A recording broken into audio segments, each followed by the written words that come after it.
بسم اللہ الرحمن الرحیم، الحمدللہ رب العالمین والصلاة والسلام علی خاتم النبیین سیدنا خیر العالمین صلی اللہ علیہ وسلم، ہمارے سردار تمام جہانوں سے بہتر اور برتر۔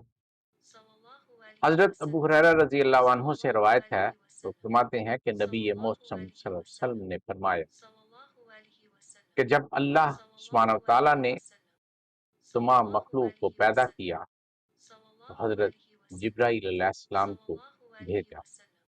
انہوں نے لوگوں کو دو حصوں میں تقسیم کر دیا، ایک عرب اور ایک عجم۔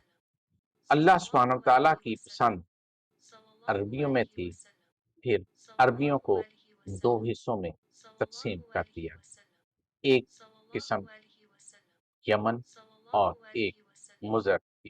عربیوں کو دو میں تقسیم دیا، ایک حصہ یمن اور دوسرا قریش کی۔ اللہ سبحانہ وتعالیٰ کی پسند قریش میں تھی، پھر مجھے بہترین میں سے نکالا، یعنی جہاں سے میں ہوں قریش میں سے۔ وما توفیقی الا باللہ۔